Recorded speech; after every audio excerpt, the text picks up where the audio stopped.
Here's Hargreaves, chance for Torquay! Chris Hargreaves, the captain!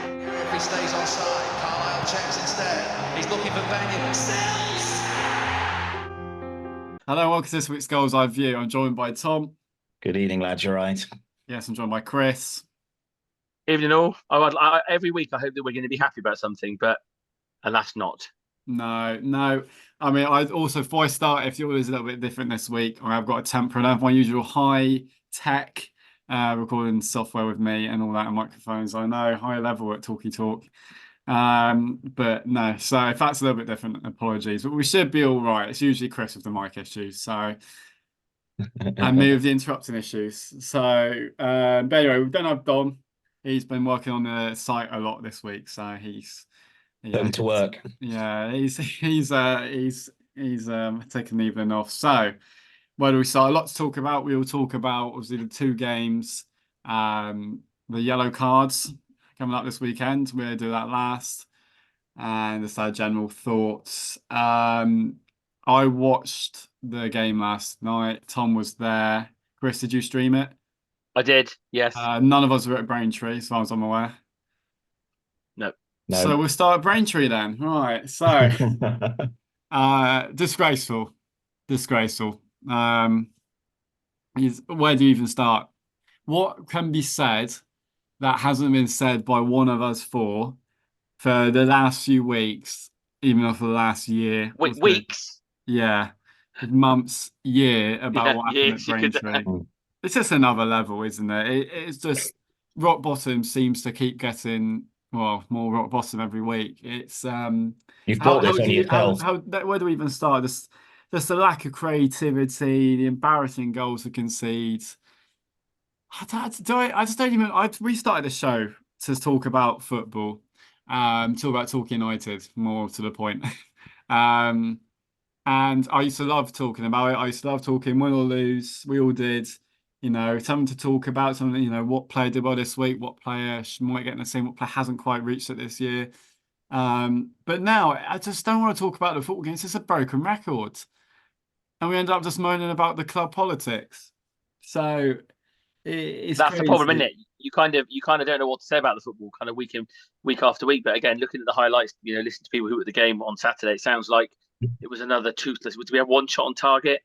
10 men playing against 10 men for 65 minutes. The numerical advantage, but all the usual excuses came out. Didn't they? It's tough to break down 10 men. The lads gave it everything. Not if you're good. It's not if you just move the ball a bit. Honestly, what a chance to get a win! What a chance to get a win! You give away a goal as soft as that. I mean, geez. I mean, there was this day. The guy on the stream at Farmer never stopped talking all night, but he came out with a few good stats, including we've conceded the most goals in the league outside of side in the relegation zone. I mean, wow. Yeah. It should be. It's shameful. And even last night, we can kind of merge the two games, really, can't we? We didn't score any of them, so there's not a huge amount to say. It's just, it's so frustrating. You see only about 2 or 3 times a game where there's a little bit of movement. It's just embarrassing how, I wouldn't even say how old school we are. It's just clueless. It's just aimless. I keep saying I don't mind football here and there but we're not good at it. Yeah. We just cut up a frustrated figure out on the pitch. I know Braintree were in good form. Like their home record's been pretty good recently, and they've been one of the form teams. Whereas we're bottom of the form table, or were prior to last night's game. But okay, you go when you have a man advantage for that long and you can only get one shot on target. It's not good enough. I accept that you get games like that in football. I went to Bradford years and years ago and we had a man advantage for must have been over an hour and lost. So, I mean, it happens. It does happen. But Alan Connell stuck in the top corner in the last 5 minutes. Yeah. But you just want to see a bit more oomph from the squad. Yeah.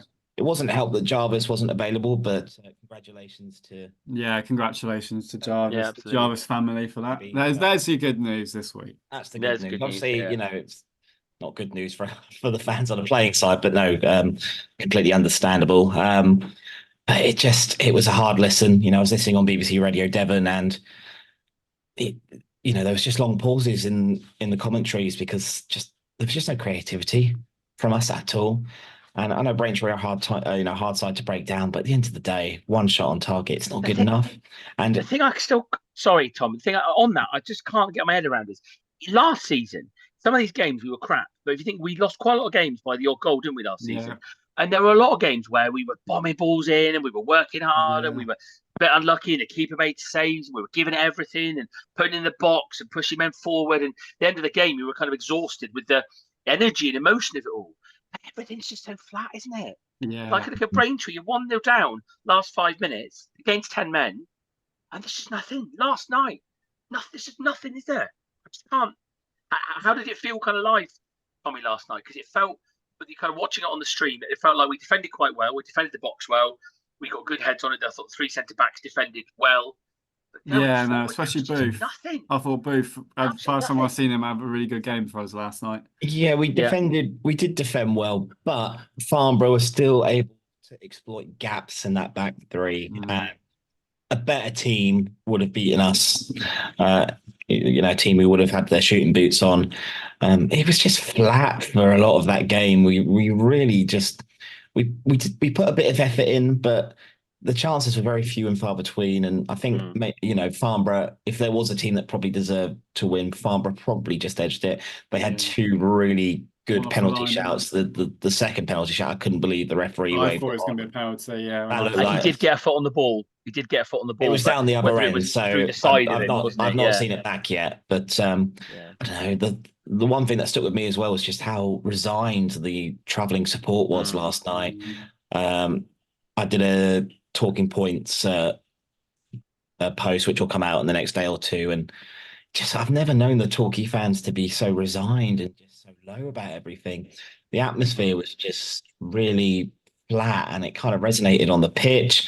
It was a not a classic 0-0 by any stretch.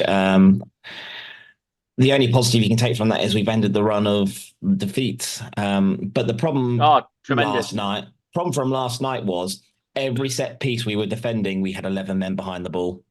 Every single time there was 11 players behind the ball. And we almost conceded one as well. It was cleared off the line. It's not like we're convincingly defending them. I might have an alternative opinion to this, Tom, because this has been going on for years.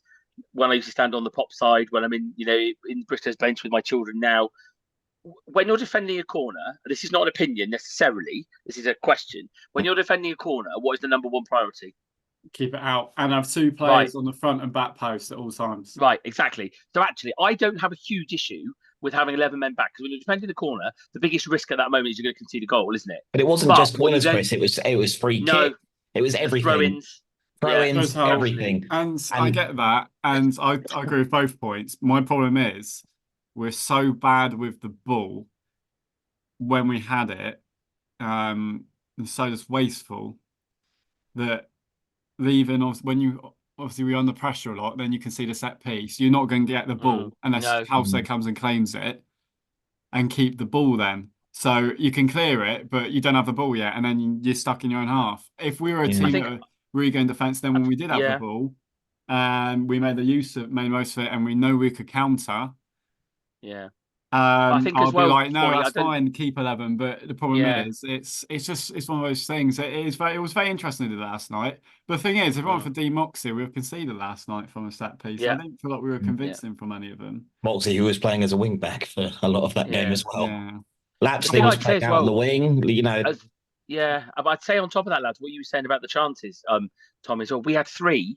Although, generally speaking, our offensive play I thought was desperate. We had 3 not quite golden chances, but not a long way short. When Jarvis and Jenkins Davis got behind the keeper. One of them came from a long ball as well. Jenkins Davis chance towards the end where where Marcel hit it long, and I moaned. I was like, what a waste. And see, it can work when you put it in the right options. You've got the right people there. But that chance at the end, I really like Dwayne for a ching pong. But I was off my seat. I thought it was going in, and then it just ended up nowhere near the goal. So there was a defender there, but equally even so, he had the height and the march on him, didn't he? And what was he? 4 yards out, 5 yards out. Really gutting for him that, and I was obviously, but as soon as that didn't go in, you knew the game wasn't there. And even if we win now, it's like we're so far off. I'd say that about a month ago. We're not getting playoffs, and we're obviously not now the way we're going. Relegation form. for that game, we were the worst team in the league for the last 6. And Taunton, I mean, just as we went on air today, they played their tax bill over HMRC, but they literally have had lost half their team, and they had better points than the last 6 than us. It's just absolutely.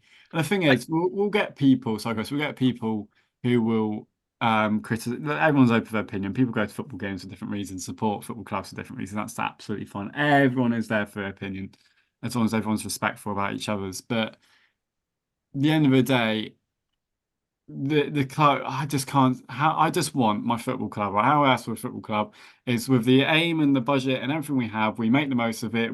We look well drilled and we look well managed. We're not going to win every game. No one wins all their games. No one, but look where we are. Talking like Football Club or a Football League club who, by modern day standards, the very least should be mid-table, top half playoffs, National League.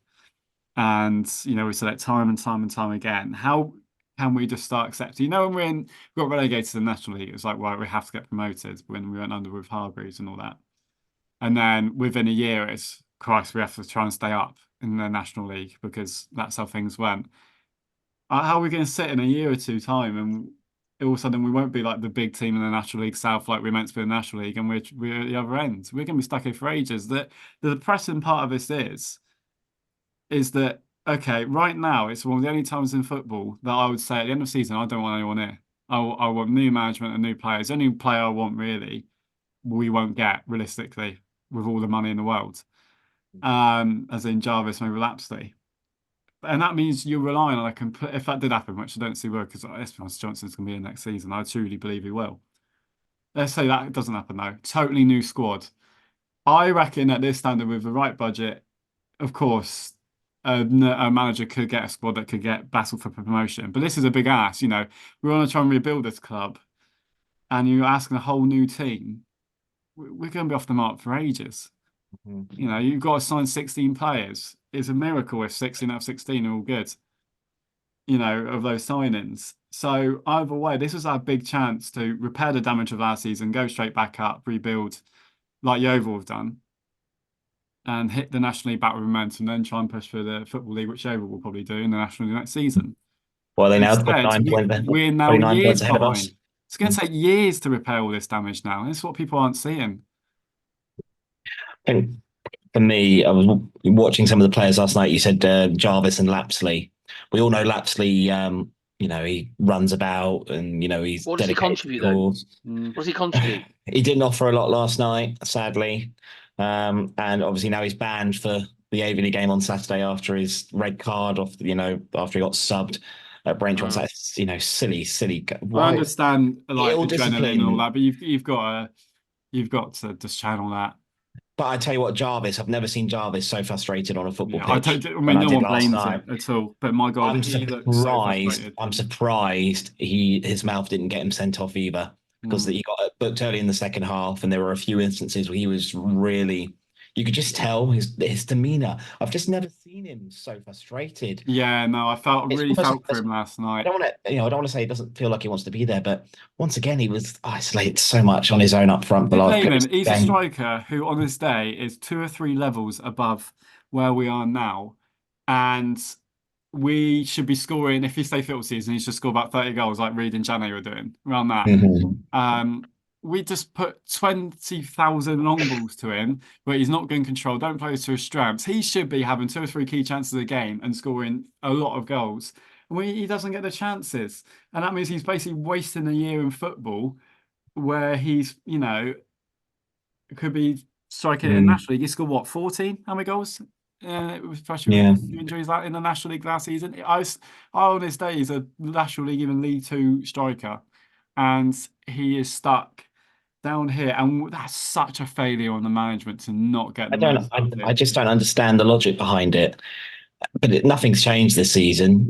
It's the fact Ash didn't even come off the bench to target up with Jarvis. Joining for reaction Pong, he's a tall lad and he's got a bit about him off the ball, but just don't see anything else from him. I didn't think he was all that good 10 years ago when he was playing for us. Not to bring him down or anything, but I'd rather have Ash personally up there, causing the defence trouble, and Jarvis getting on the end of But if his you running. put Dwayne up front, at least play to his strengths properly, and then Jarvis running off him. This is the thing. We just chuck players on, and there's no idea. It feels like when Johnson first came, it was all these different styles of play, and it's passable. But it's just so tired. And how do people not see this? And again, but we're playing players out of position again. Moxie was a wing back. We got Tom Lapsley on the left wing. Like, what's going on? I have to on that, Tom. I thought tactically it was really odd, and I'm not saying these players should have been playing and there could have been reasons why they weren't. But you look at all season, we've been playing a series of people in these positions that, for whatever reason, it just hasn't worked. And we essentially had two central midfield players playing in two wide areas. It's when you've got Lapsley and you've got Jenkins Davis, and there could be reasons why Archer, De Silva, Collins has been a big disappointment, but he could play in a wide forward area. He's been a real disappointment in a lot of ways, but tactically, I don't think he's been done many favours by Johnson at any of these stages. But playing up much further forward in a 4-3-3 when you becomes 5 in midfield and then 3 when you attack, that's what he could do, and I just didn't get it. Playing central midfield players in wide areas, you had Ash. Stobbs is coming back. I agree with Tommy. I'd have rather seen Ash in one of those 2 wide forward roles because I just don't think. And we were very narrow as well. I mean, that Moxie wasn't getting forward. You had Jude Boyd, who I thought did okay actually getting forward, but just in general, tactically, it just felt like chuck all the players together. Naive. Like, what's he playing at? Honestly, like I don't understand Gary Johnson. When he came, it was all when Gary Johnson was there for the first couple of years, it was generally like, at last we've got a manager. Most in years, I'd say going back to Ling, that we had a manager who could set up a team properly, and we are finally going to be a team that will be set up okay. Not every manager gets it perfect. But just set up, and we'll give ourselves a fighting chance before the game's even started of the way we're set up. And that's all I ask from a manager, to give your players the best chance of winning the game. Yeah. And I just haven't seen that at all season. It's a joke. It's honestly such Sunday leagues, like rookie stuff, it feels like. And how does that happen with Gary Johnson? I just don't understand. I mean, is it the training thing we hear? Is it true that when we have an away games, the team bus has to go to Bristol to get them to then drive over to there and on the way back? And if that is the case, that I don't sit in dressing rooms often, and that's mental if that is the case. I'm sure that can't be happening much, especially when it's a full-time outfit. It's like that sort of stuff we've heard with Sunderland and Michael Beale, where it reminds me where like something like you do extra training if they lost, but you wouldn't turn up. A bit like that. As soon as you do that, you lose a dressing room. I'm not saying that sort of thing. Good deal. I'm not saying that sort of thing's happening. Like, definitely, I'm not there. I'm just saying you just get that sort of feel. It's there. It sort of feels like in a couple of years, when the dust settles, a lot will come out of this season. Like a lot of stories and a lot of what actually happened at Talking Like Football Club. How did a manager and a unit of managers? I've got a dog coming in, say hello. But for me as well, it's like, I know Ash and Jarvis have been 2 players out injured for a while, but they've still got 18 goals. Ash has got a history of scoring goals at this level, and I know there's a lot of fans out there who don't rate him, but I still maintain that he's one of the better players this season. I just feel like, sadly, the tactics-wise, I just don't think he's being utilised properly or effectively. So frustrating. I'm convinced I say it every week. This team is. But the facts don't lie. The team is not as bad as they are 11th place. They are a playoff team at least in this league. Not as good as the overall with the squad depth. It's such again poorly, weirdly assembled squad with no balance at all. But it's just. I'm going way back to the point you made earlier, Chris. We talk about last season. Last season was an utter disaster, of course, but I never left the games thinking, "Oh, they didn't care." Not, you know what I mean? They didn't. They left everything on that pitch. I don't think they left everything on that pitch every game, and that's why they were still a likeable squad. They were not very good at football a lot of the times. They really let themselves down with stupid lapses. But as you say at Braintree, where's the effort? We give everything. We usually give everything. Score and then concede a stupid goal because we just weren't disciplined. Fine. Like, that was a disaster of a season, but when you look back at it now, like that's what I hate. That's what annoys me so much about any profession, when there's just not that managed effort, that cohesion. No one looks like they're enjoying their football right now, and that's a real shame, because, as we said, this was such a crucial season for the next few years, unless someone comes in and gets it so right next year. Worrying, isn't it? It's And very worrying, especially now because we are currently 7 points off 7th. Yeah, we're not But getting we've got a game in playoffs. hand over I can us as guarantee well. what happened. Right, I can tell you what happened. We'll win our last 5 games like last season. We miss out by like a point or something, and then everyone will be like, "Oh, well, Gary, like last I don't season." think it'll wash though. I don't think that'll wash with the fans this No, it time. won't this season, and I don't even think we're good enough to do that. There were some positives though from last night. Dawson. You know, whilst people think I'm, a happy moaner and like to have a moan at things, I hold people to account at this football club. So, but the positives are Kevin Dawson. It was good to see him back last night. Levels above. Even though we bypassed he's the him. lead. He's the leader out there. He's the only one who's got a voice. Yeah, and why do we bypass him then? I did not see it out to get him on the ball. Nowhere near enough last night. Just like we've got Kevin Dawson midfield. Oh, let's stump it long and hope Jarvis gets on it. Literally, every time Dawson gets the ball, he's so many levels above still, especially up here. He's like a coach on the pitch, and we're bypassing him. He was coaching Will Jenkins Davies from the time he was on the pitch. Yeah, so incredibly naive. Mm-hmm. It's mental. Yeah, but it's good to see him back in the squad. Yeah. And he's the only one true leader out there. As soon as he came off, we all knew he was going to come off early in the second half, but just felt like we lost our way a bit. We never really started that second half anyway until the last 20 minutes where we suddenly kind of had a few chances. But yeah, Dawson, he's been a big miss. We saw how influential he was last season, towards the end of last season. But again, as other fans have said to me last night, you just look at the quality we had at the end of last season. Your Nico Lawrence's for one. Noble. Your Nuble as well. And you take those out and there's just no one out there who willing to take the initiative and lead this club to where it needs to be. And again, one of the biggest issues as well, Tom, I was thinking about this again last night. It's 3 months since a forward scored a goal. Yeah. Badash against Weymouth on the 2nd of December, whatever it was, is the last time a forward scored a goal. I haven't updated that on my social media for months. I said, I don't just mean him. If you think back to Theo Williams, he didn't score. He didn't score goals. You look at anyone who's played in that kind of central forward role. Because we don't make chances. They have to scrap. Jarvis, Ash, Chimpong. We just haven't. That's crazy. It's crazy. We're too easy to play against. Other managers are able to work us out like that. And I think as well, some of the Farnborough fans are singing Johnson in. They can all see what's going on. They can all see what's happening. We are a laughing stock. We're being laughed at now for keeping Gary Johnson in. I'm with him. It's great. Yeah, it's a sorry reflection of the season last night. Just the confidence is gone.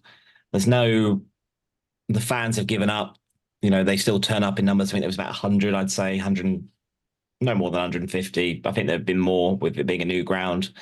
Nice ground, by the way. It's a very nice ground, yeah. Nice ground. It did look like a nice ground, yeah. Yeah, very good. I liked it. Yeah. I liked it. It's got everything you need. Probably enough to get them into the Football League if that's the direction they want to go. I think they had quite a lot of investment. Was nice. I think they had a lot of investment when they reformed, and it's kind of gone. The money's gone away a little bit, but they've got everything there set up. And I was on the All Things Borough podcast the other week, and I know they watch our stuff as well. So it was nice to chat to you guys, and all the best for the rest of the season.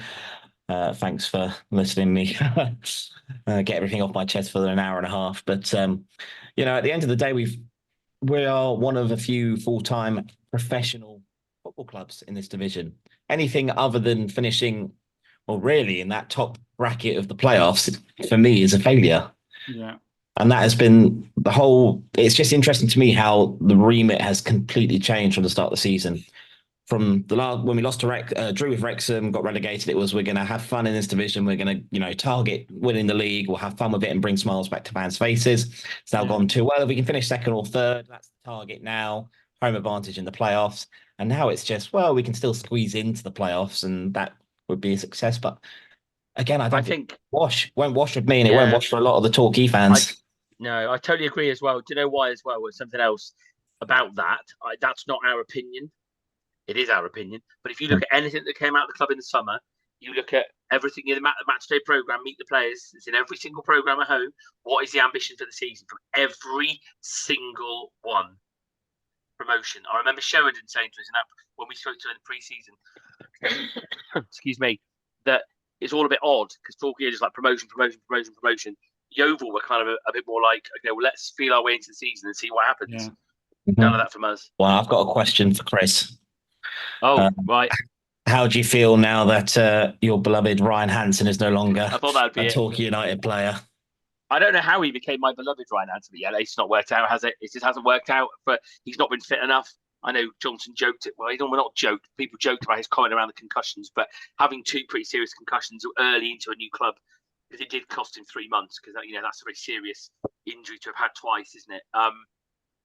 But it's just not worked out. He's not stayed fit. He's not given the quality that it looked like he needed. And around Christmas, it looked like he had a couple of good games, scored a goal. He thought, right, stay fit, stay in the team.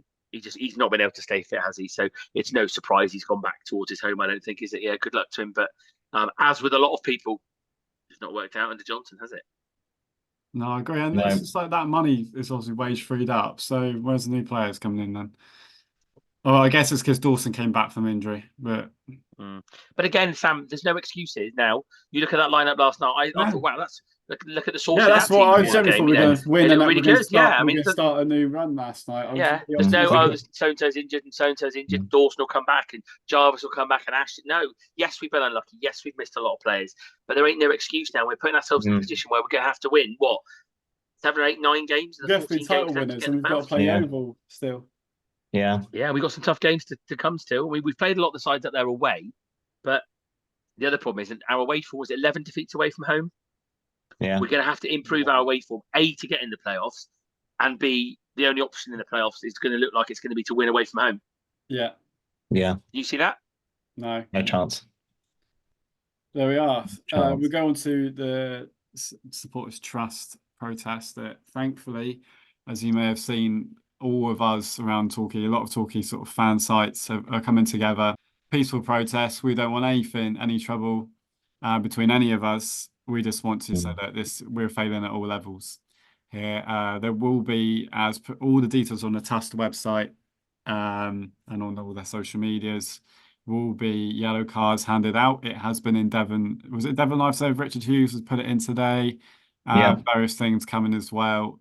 So whilst Chris is just dying a death here, still not got over it. We are failing at all levels. Not us at Torquay Talk, the club. So yeah, and it is amazing work, such fantastic work that the Supporters Trust and all the people there do. And we need to start, proving that we aren't going to let this club just go down like this. We're not going to keep accepting this failure. Everyone has their different views. Absolutely fine. I want everyone to go there to any Torquay game to enjoy the game. I want them to go and get behind the team, but it also needs to be pointed out where this club is going, like so many other clubs, and we won't accept it. We won't accept how our community is being it's just not there anymore. We won't accept how the football club's attitude has changed over the last 10 years, or whatever it is, and we won't accept that. We won't accept the constant lying, the constant lack of accountability from just everyone there, just this constant blaming culture, which has now got onto the football pitch, which is now why maybe our players are so angry. There's no discipline. There's no discipline around the club at all. All these promises which haven't gone through just to kind of please things. And it's all artificial. We're not your customers. We're your fans. And if we aren't there, none of you get paid. None of you will carry on in your jobs, unfortunately. So we just need everyone to come together, be listened to. I'm sick of moaning. I'm sick of politics. If I wanted to do politics, I would have, I've gone into politics. So I just want to talk about football again. We all do. But right now, when we have this platform, we've got to try and make the most of what we can do just to kind of unite people. If they're not going to unite our football club, we've got to have to unite our fans.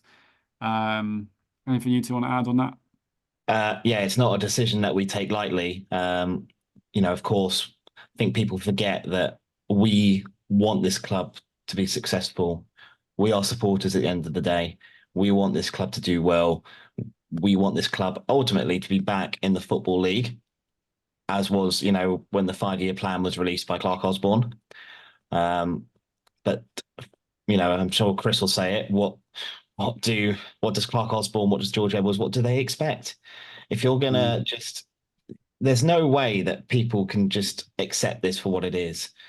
Bad ownership, in football, it's nothing new. There are plenty of clubs out there. Look at Reading; they had a red card protest last night, so it's not something again that we take lightly.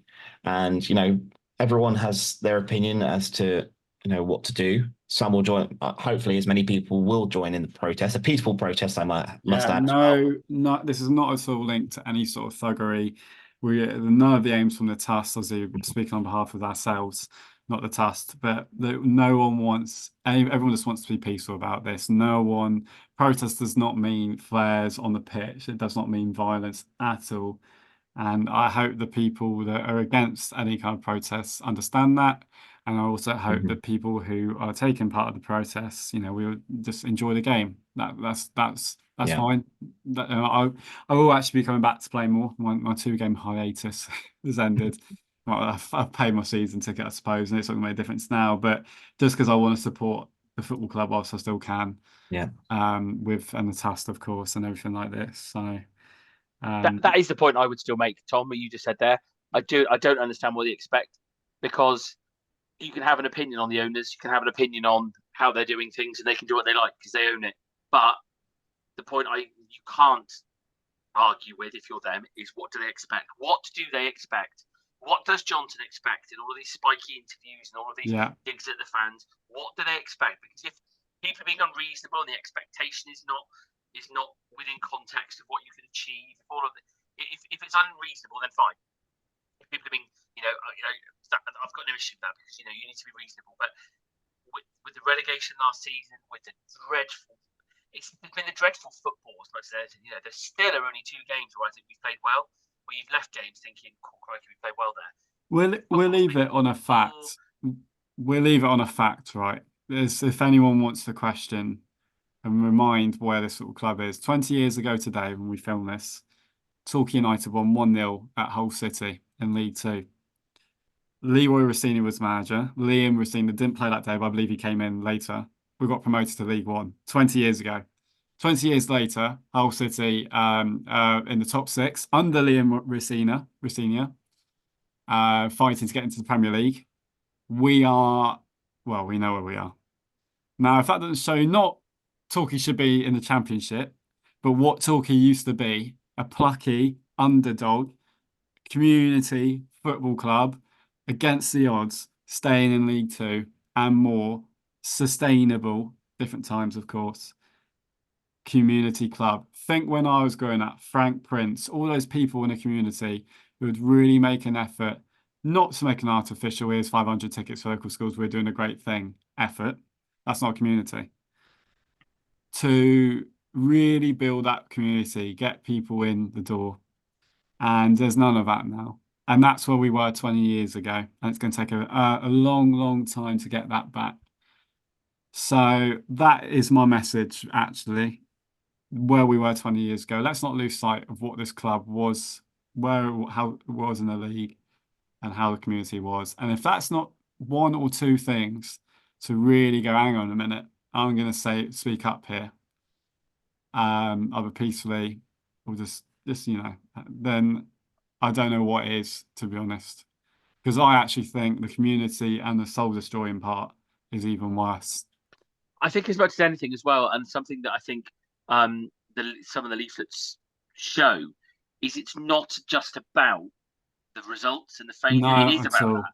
And it is about that, because the football club currency is about winning games of football, but it's about the lack of accountability. It's about the lack of taking responsibility. That's the biggest part leadership. for me. That is the point, actually. And saying sorry achieves nothing because you still got relegated. However, it does, because it says, look, and we've talked about, certain individuals who've not come out and said, at no point Johnson said, look, I'm sorry, this is on us, and we're going to put it right. There was none of that. There was no, oh, don't worry about me, I'm here for life type thing. And actually, there's no accountability. I think that's the issue. Even if Edwards came out and said, look, we're sorry, this season has not gone the way we wanted it to.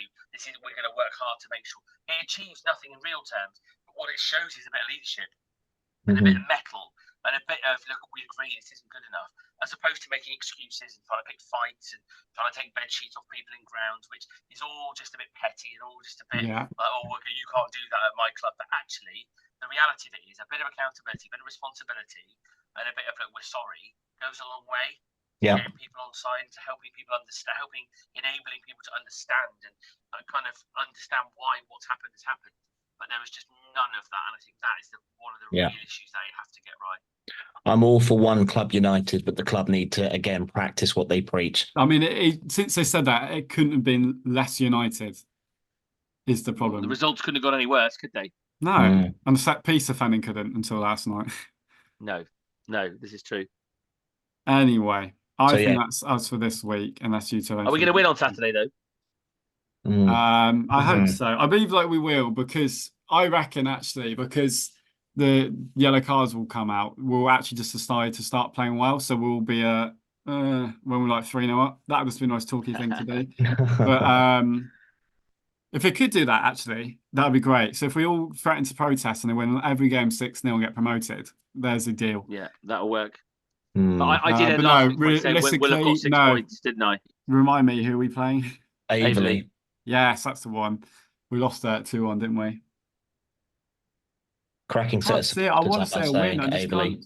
It's got to be a win, surely. I mean, it can't. It won't be. Averley beat Maidstone, didn't they? I don't know what they beat. Yeah. It doesn't matter. We should be better than we are. I'm going to say win. I'll say we'll win 2-1. There we go. I'm not as confident. I'm not confident we will. I think we'll lose, but I'm just going to say 2-1. It has to be, surely. Averley are a very dangerous side. They just keep... Just when you think they're going to start slipping down the table in their fairy tale promotion, they won at Hampton last weekend. That was a cracking result for them. And then to beat Maidstone, they're going to be hard to break down. I'm torn. I'm really torn. Best case, I think it'll be 1-1. But right now, I can see them getting a 2-1 win at Plainmoor. Which I never thought I'd ever say at the beginning of the season. But, But you can't go to any of these games feeling positive, Tom, can you? No. You just can't. And they're a good side, though. They're a club on the other. No disrespect with my comments saying we should beat them. We should beat. And I just still believe that with, on our day, with the players we have, we should be challenging and trying to beat any of these teams. But I do want to say Averley fans are some of the best in this division. Look, when I went to the Averley game earlier in the season, they were a cracking bunch of supporters. So achieved this season in the last few years. So. Hope they enjoy their weekend on the English Riviera. But at the moment, I just can't. I just don't have the confidence that we're going to get a win. 1 win in 12. It's just saying, isn't it? How can you go into a game predicting that we're going to win because there's just nothing, And I've been saying for weeks, I'm like, sooner or later, we're going to turn up and it's going to gel. 2-1 to Torquay. There you go. You heard it now. Okay. I do hope that many do take part in the yellow card protest.